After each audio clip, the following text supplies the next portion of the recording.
Publish کی جائیں اور دکھایا جائے کہ کون کتنا بڑا قافلہ لے کر نکلا ہے. تو یہ کچھ خد و خال ہمارے سامنے اس کے جو ہے وہ جو حکمت عملی بنائی گئی ہے اس کے آئے ہیں. لیکن بڑا دلچسپ تبصرہ رانا ثناء اللہ صاحب کر رہے ہیں اس ساری صورتحال کے اوپر.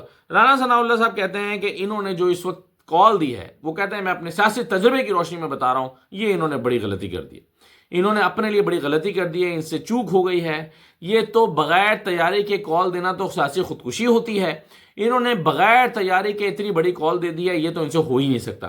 یعنی رانا ثناء اللہ سمجھتے ہیں کہ اگر آپ نے اس طرح کی کال دینی ہے تو پھر اس کے لیے مہینوں کی تیاری درکار ہے. اس کے لیے پھر پراپر جو ہے وہ لسٹیں بنتی ہیں, پھر کنوینس کا پہلے سے انتظام کیا جاتا ہے. رانا ثناء اللہ سمجھتے ہیں کہ یہ ممکن ہی نہیں ہے, یہ ڈویبل ہی نہیں ہے, ہو ہی نہیں سکتا. اچھا ہو سکتا ہے کہ رانا ثناء اللہ اس کو اپنے حساب سے سوچ رہے ہوں, اپنی پارٹی کے حساب سے سوچ رہے ہوں کہ انہوں نے اپنے ورکرز کو نکالنا ہو تو کیسے ہوگا, لیکن انہیں یہ اندازہ نہیں ہے کہ عوام بھی بھرے بیٹھے ہیں. رانا ثناء اللہ کو یہ اندازہ نہیں ہے کہ پی ٹی آئی کے ورکرز جو ہیں وہ اس وقت فلی چارجڈ ہیں. انہیں یہ اندازہ نہیں ہے کہ اس طرح سے جیسے ان کو اپنے ورکرز کو گھروں سے نکالنے کے لیے ٹرانسپورٹ کی ضرورت ہوتی ہے, بسوں کا انتظام کرنا پڑتا ہے, اس طرح سے شاید ان کارکنوں کو نہ کرنا پڑے, یہ اپنا انتظام ساتھ ساتھ خود بھی کریں گے. آپ دیکھیں نا, مثلا انہوں نے ایک اعتراض اٹھایا ہے. انہوں نے کہا ہے کہ 1000 آدمی کے لیے 20 بسیں چاہیے, یعنی ایک بس میں 50 بندے آتے ہیں تو 1000 آدمیوں کو لانا ہے تو 20 بسیں چاہیے. اور وہ کہتے ہیں اگر 5000 بندوں کو لے کر آنا ہے تو پھر آپ کو 5000 بندوں کے لیے ظاہر ہے 100 بسیں چاہیے, اور اگر ایم پی اے نے بھی 5000 نکالنے تو ہلکے سے 200-250 بسیں چاہیے. اچھا ویسے ان کیلکولیشن کے مطابق بھی 200-250 تو نہیں بنتی, 150 بسیں بنتی ہیں ایک ہلکے سے. لیکن وہ کہتے ہیں کہ اتنی بڑی تعداد میں تو ٹرانسپورٹ اویلیبل ہی نہیں ہے, نہ خیبر پختونخوا میں دستیاب ہے نہ پنجاب میں دستیاب ہے, تو اتنی بڑی تعداد میں ٹرانسپورٹ ہے ہی نہیں, تو یہ تو ڈویبل ہی نہیں ہے. وہ سمجھتے ہیں کہ یہ انہوں نے ان ریئلسٹک ٹارگیٹ سیٹ کر لیا ہے, 10,000 اور 5,000 کا اتنا بندہ تو آ ہی نہیں سکتا. اور پھر وہ کہتے ہیں کہ اس سے انہیں سیاسی طور پر بہت نقصان ہوگا, یہ جو بغیر تیاری کے کال دی ہے اس سے سیاسی طور پر بہت نقصان ہونے والا ہے. وہ کہتے ہیں کہ یہ ایک فلاپ پروگرام ہوگا, ایک فلاپ شو ہوگا تحریک انصاف کا, یہ ہو نہیں سکتا. یعنی یہ تو بات کی بات ہے, وہ کہتے ہیں اگر یہ آ بھی گئے تو ان کو آنے کون دے گا, لیکن وہ کہتے ہیں یہ ہو ہی نہیں سکتا, یہ ممکن ہی نہیں ہے, ڈویبل ہی نہیں ہے. یہ انہوں نے واضح طور پر یہ کہہ دیا.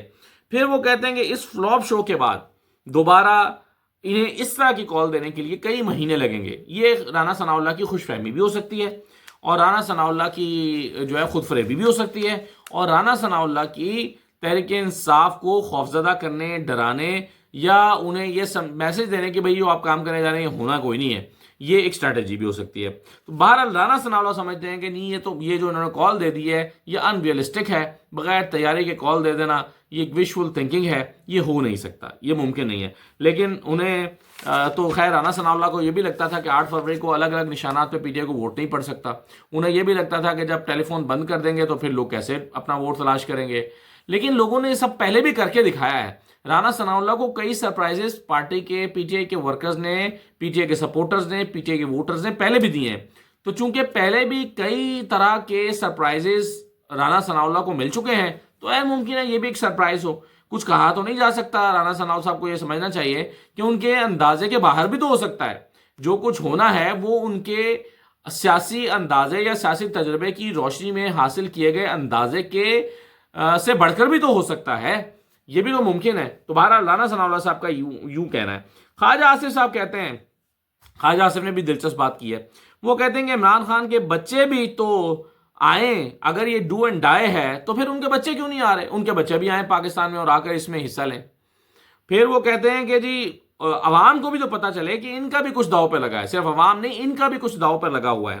لیکن حیران کن بات یہ ہے کہ جب بچوں کو دعوت دے رہے ہیں خواجہ آصف صاحب, تو بچے تو تب آئے نا جب وہ عمران خان وزیر اعظم تھے اور تب وہ آ کر پرائم منسٹر ہاؤس میں بیٹھے رہے ہوں. بچے تو تب آئے نا جب عمران خان کے اچھے دور میں بھی انہوں نے پورا پاکستان میں وسائل کو اور جو پروٹوکول ہے اس کو انجوائے کیا ہو. بچے تو تب آئیں جب یہاں پر آ کر اقتدار کے وقت میں انہوں نے اپنے کاروبار سیٹ کر لیے ہوں, انہوں نے پاکستان سے فائدے حاصل کیے ہوں. جب انہوں نے اس وقت بھی وہ نہیں آئے, اس کا مطلب ہے کہ ان کا پاکستان کی سیاست سے کوئی تعلق نہیں ہے. تو جب وہ اس وقت نہیں آئے تو اب کیوں آئیں گے؟ یہاں پر تو دوسرے یعنی ہمیشہ وہ اپنے خاندان کے ساتھ کمپیئر کر کے دیکھتے ہیں. نواز شریف صاحب جب اقتدار میں ہوتے ہیں تو ان کے گبلو ببلو سارے آ کر یہاں پر اکٹھے ہو جاتے ہیں, اس وقت بھاگے دوڑے چلے آتے ہیں. یہ اسحاق ڈار بھی آ جاتے ہیں, ان کے بال اولاد بھی آ جاتی ہے, سرمایہ کاریاں بھی ہونے لگتی ہیں, پیسے بھی اکٹھے کرنا شروع کر دیتے ہیں, کاروبار بھی چل نکلتے ہیں. لیکن جیسے ہی اقتدار سے باہر نکلتے ہیں تو فوراً سارے بیمار ہو کے پہنچ جاتے ہیں علاج کرانے کے لیے لندن. 5 سال علاج کرایا نا اسحاق ڈار نے, 5 سال کے بعد جب آئے علاج کرانے کے بعد، تو آتے ہی انہوں نے فوراً ساری اپنی تنخواہیں سینٹ کی جتنی جمع تھیں وہ ساری حاصل کر لی، تنخواہیں بھی نہیں چھوڑیں. انہوں نے کہا کہ جی میری تنخواہیں بنتی ہیں. سیشن ایک اٹینڈ نہیں کیا، تنخواہیں ساری لے لیں. تو یہ ان کا حال ہے کہ 2 لاکھ روپے ماہانہ تنخواہ بھی نہیں چھوڑتے، اور یہاں جو ہے وہ دوسروں کو للکارتے پھرتے ہیں. تو خواجہ آصف صاحب کا یہ کمپیریزن ہی درست نہیں ہے، یا ان کا یہ مطالبہ ہی درست نہیں ہے کہ عمران خان کے بچے آ کر احتجاج میں حصہ لیں، کیونکہ ان کا وہ پاکستان کی پالیٹکس کے ساتھ انہوں نے کبھی بھی رابطہ تعلق واسطہ نہیں رکھا. عمران خان کے اچھے دنوں میں بھی نہیں رکھا، عمران خان کے اقتدار کے دنوں میں بھی نہیں رکھا. جب اس وقت انہوں نے تمام پروٹوکول اور فائدے انجوائے نہیں کیے تو ظاہر ہے پھر آج ان سے مطالبہ کرنا ہی غلط ہے. اچھا، سہیل بڑائی صاحب نے ایک بڑا دلچسپ انکشاف کیا ہے. دیکھیے، آپ کو معلوم ہے کئی دن سے یہ چل رہا ہے کہ جی عمران خان ڈیل مانگتے ہیں، لیکن ان کو ڈیل دینے کو کوئی تیار نہیں ہے. برطانوی اخبار میں بھی خبر لگوائی گئی کہ عمران خان نے ڈیل کے لیے پیغام بھیجا ہے، لیکن جواب میں آگے سے خاموشی ہے. یعنی وہ عمران خان تو ڈیل میں انٹرسٹڈ ہیں اور اسٹیبلشمنٹ ڈیل میں انٹرسٹڈ نہیں ہے، یہ کہا گیا. لیکن جو بات سہیل بڑائی صاحب کہہ رہے ہیں ذرا وہ بھی حیران کن ہے، اور وہ سہیل بڑائی صاحب تو انکشاف کر رہے ہیں کہ عمران خان کو ڈیل آفر کی جا چکی ہے اور عمران خان اس کو ریفیوز کر چکے ہیں، اور وہ ڈیل بھی بڑی اچھی شاندار ڈیل تھی. ذرا سنیے سہیل بڑائی صاحب کیا کہہ رہے ہیں. شروع میں جب یہ پی ٹی آئی جیت گئی تھی، پارلیمنٹ بن گئی تھی، تو جو ہماری مقتدرہ ہے وہ اس بات پر تیار ہو گئی تھی کہ خان صاحب کو بنی گالا ٹرانسفر کیا جائے اور ایک دھاندلی کا کمیشن بنایا جائے. لیکن ظاہر ہے اس کے جواب میں خان صاحب کو اس سسٹم کے ساتھ چلنا تھا. خان صاحب نے اس کو مکمل طور پر مسترد کر دیا. اب یہ دیکھیں کیا کہہ رہے ہیں وہ. سہیل بڑائی صاحب کہہ رہے ہیں کہ جب عوام کا موڈ دیکھ لیا مقتدرہ نے، اور دیکھا کہ لوگوں نے اتنی بڑی تعداد میں ووٹ دیے ہیں، اور دیکھ لیا کہ ان کو اس طرح سے جیل میں اب رکھنا اس طرح سے ممکن نہیں ہے، تو مقتدرہ نے عمران خان سے کہا کہ ہم آپ کو بنی گالا شفٹ کر دیتے ہیں اور آپ کی تسلی یا فیس سیونگ کے لیے ایک دھاندلی کمیشن بھی بنا دیتے ہیں. یعنی کہنے کا مطلب تھا کمیشن بن جائے گا، بس چلتا رہے گا، لیکن آپ کو جو ہے وہ پھر ہماری کچھ ٹرمز کے اوپر آپ کو بنی گالا شفٹ کر دیتے ہیں. یعنی ڈیل آفر کی گئی. عمران خان، اب یہ سہیل بڑائی کے الفاظ ہیں، وہ کہتے ہیں کہ مگر اس صورت میں عمران خان کو سسٹم کے ساتھ چلنا پڑتا، کمپرومائز کرنا پڑتا.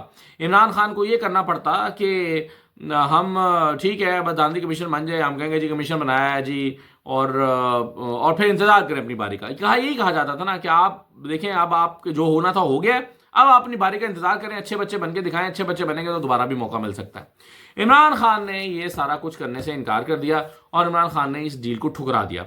اب یہ جو کہا جا رہا ہے کہ جی عمران خان ڈیل مانگ رہے ہیں، ڈیل مانگ رہے ہیں، ڈیل مانگ رہے ہیں، تو ڈیل تو عمران خان کو آفر کی گئی تھی پہلے، جس کو انہوں نے ریفیوز کیا، جس کا انہوں نے انکار کیا، اور جس سے انہوں نے کہا کہ جی میں اس سسٹم کا تو حصہ بن کے کمپرومائز نہیں کر سکتا، میرا مینڈیٹ مجھے واپس کرو. عمران خان وہ اپنا مینڈیٹ آج بھی مانگ رہے ہیں. تو کیا آج عمران خان اپنا مینڈیٹ حاصل کیے بغیر یا مانگے بغیر چپ کر کے ڈیل لے کے گھر جا کے بیٹھ جائیں گے اور کہیں گے ٹھیک ہے یار چلو جو ہوا سو ہوا، مجھے بس آزادی دے دو کہ مجھے جیل سے نکال دو؟ کیا آپ کو لگتا ہے ایسا ہوگا؟ کیا آپ کو لگتا ہے عمران خان اس بات کے لیے تیار ہو جائیں گے کہ ٹھیک ہے میں نے جیل کاٹ لی، اب میں تھک گیا ہوں اور آپ مجھے گھر بھیج دو یا لندن بھیج دو، اور بس ٹھیک ہے جب الیکشن ہوں گے پھر میں آ جاؤں گا، دیکھیں گے کیا کرنا ہے، اور پارٹی تب تک بس ہلکا پھلکا لگی رہے، ٹک ٹک کرتی رہے پارلیمنٹ کے اندر. اور دیکھیں عام طور پہ تو یہی ہوتا ہے، اپوزیشن یہی کرتی ہے، نواز شریف صاحب بھی یہی کرتے ہیں کہ جب حکومت بن جاتی ہے ہلکی پھلکی ٹک ٹک ٹک لگائی رکھتے ہیں، تھوڑے بہت احتجاج کر دیے، مہنگائی مارچ کر دیے، پریس کانفرنسیں کر دیں، ہلکا پھلکا ٹاک شوز میں شور شرابہ کر دیا، پارلیمنٹ کے اندر کھڑا کر دیا، اور جب وقت آیا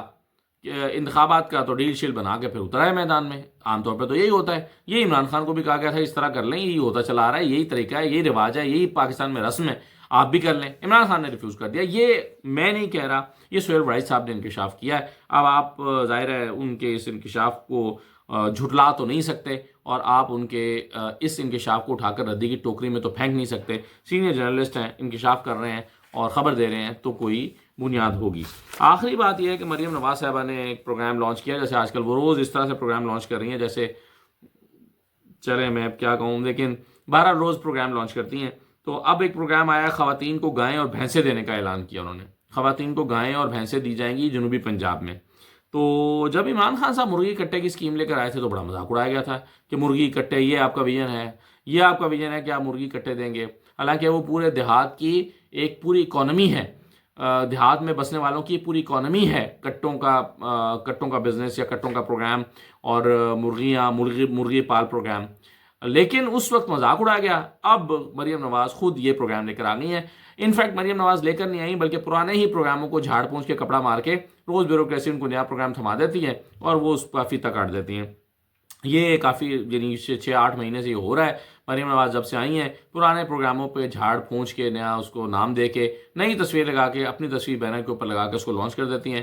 حقیقت میں یہ سب پرانے پروگرام ہیں جن کو انہی کی حکومت نے تباہ کر دیا تھا اور بند کر دیا تھا، اور اب اسی پہ کپڑا ٹاکی مار کے اس کو دوبارہ سے کھڑا کر دیتے ہیں ٹیکا شیکا لگا کے۔ تو یہ ہے جی ایک سیاست میں دو عملی یا دوہرا معیار اور منافقت کہہ سکتے ہیں آپ اس کو عرف عام میں، کہ آپ دوسروں کو آپ جس بات پر تنقید کا نشانہ بنا رہے ہو خود وہی کام کر رہے ہوں۔